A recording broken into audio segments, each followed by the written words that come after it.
maybe the smallest crowd we've seen so far for this year's Midnight Madness. I mean, that could be a number of different factors. It's, as I said, 7 days into the festival. The sort of initial buzz and contact high has come down a bit. It's a school night, people have to work tomorrow. It is a bit more of a non-horror director, so I don't know if that's going to turn off some of the fans. Barry Levinson is doing The Bay, a movie about contamination and disease. I mean, it'll be a little bit different than our regular fare, I think, as we've got a director who's famous for things like Rain Man and Bugsy and Good Morning Vietnam. So I don't know about you, but I'm very curious to see what a more prestige director like Mr. Levinson's going to bring to the Midnight Madness screens. Is he going to be able to bring the gore and the splatter that this crowd wants and expects, or not? Let's go find out, see what some of the other people in line think.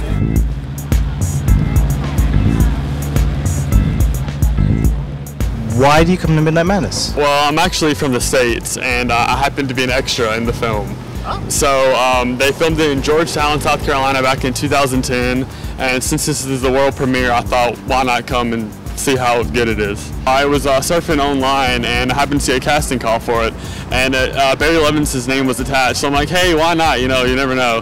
And sure enough, they call me, and I go down, and I filmed for 3 days. The first day I filmed was at the 4th of July scene, so it's the eating contest and all that. And then the second 2 days I was at the hospital. That was really cool. So I'm looking forward to seeing what happens there. I like mostly the same things. Yes. But there are a few that I won't go to, and he says no, they're too gory for me. So you're not a fan of the gore, just the atmosphere? The atmosphere, yes, and it's fun, and I get to go with him. It's fun. I dragged her to Your Next last year. You liked that? That was full of... What was that one? Your Next, the invasion one. Yes, that was it. That was good. Yeah. That was good.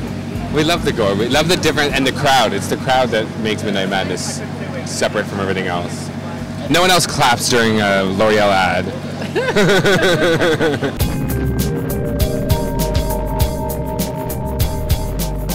My name is Sue Kwong, and I'm here at TIFF. It's Midnight Madness at the Ryerson Theater.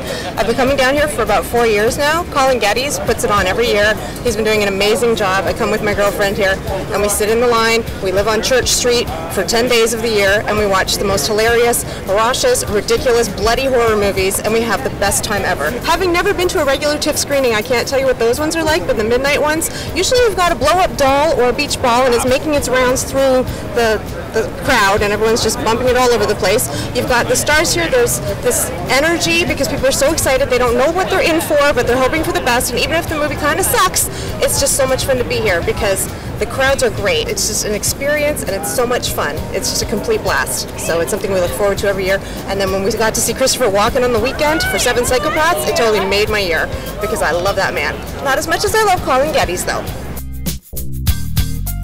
I mean, doing TIFF, planning TIFF, I always joke it's like eating a whale with plastic cutlery. No matter how hungry or dedicated you are, at a certain point, it just becomes undoable. Whereas a lot of films here, I've done a bunch of them midnights, not all of them, and that's the great thing about Midnight Madness. It's just such a strong slate, you can pick and choose from it. I'm excited about that, and also seeing great things like Sarah Polley's documentary, Stories We Tell. That's a truly amazing film, and great to see it here. It's okay, I'll go over. To me, Midnight Madness is an intrinsic part of TIFF. If you don't do it, you haven't done all the festival has to offer. Colin Geddes and the team do a great job of programming it. The volunteers are delightful. And I was talking about this the other day with somebody. We live in an age where you can watch anything at home, anytime you want. But you got to go to the movies because it's like the difference between praying and going to church. And for people who love movies, all of Toronto, and specifically Midnight Madness, is kind of their church. I'm with, a few of my friends here. So Kalani, she's in the black, has been, there for, I don't know, maybe 20, 30 minutes or something like that. I mean, I was at Ryerson late. I'm a student there at the Ted Rogers School of Management. So, pretending to do work. Apparently, there's this thing called Midnight Madness at, the Ryerson Theater. So, that sounded pretty cool, especially when I was told that it was horror, psychological horror, those kind of movies, which I'm not going to lie, those are absolutely my weakness. And if we give you a ticket for their show, that would be just unbelievably amazing. I would be forever grateful. Cheers. There you go. Thank you so much. No worries, sir. This has been another Rushline Rescue. I thought that was Adrian Grenier, but it's not. I'm looking forward to the Bay tonight. There's just no other experience like you're not going to go to any other festival and see Levinson doing a horror movie. So that's why you come to this. This is a lot of fun to be here. Such a noisy crowd at this time of night. It's very exciting. I have to tell you one thing. A little earlier I heard somebody talking about the movie. They said they hadn't seen it, but they thought it had zombies in it. There are, just as a warning, there are no zombies in the movie.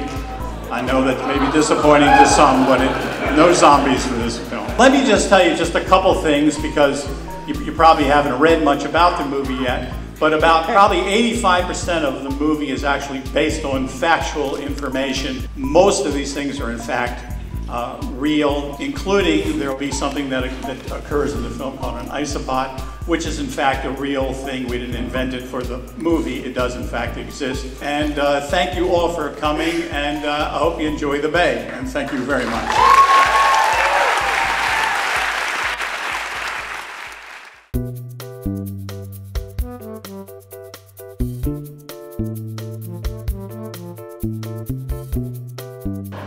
So, just got out of Barry Levinson's The Bay, eco horror, here on day 7 of Midnight Madness. Very tired, and I'm gonna try and chat about it, I think. You only have 60 seconds to chat about it. Do you think you can do it? I'm gonna give it my best shot, sir. Okay, 60 seconds on the clock. And go. This was essentially an eco horror. It had a throwback to the sort of 70s paranoid kind of movies. You don't know what's going on, things are going on. Back in the 70s it would have been Robert Redford as a roving reporter investigating. This was a found footage film, and while I'm not a huge fan of found footage films per se, I find they're getting a bit sort of worn and tired now. This one made sense. It's got an overarching a reason for being. There's one reporter who has held it together. I liked that. It sort of explains why things are cut together the way they are. It explains why there's music in a found footage film. It was exceedingly gross, which is always happy to me, as I'm a little bit of a gorehound.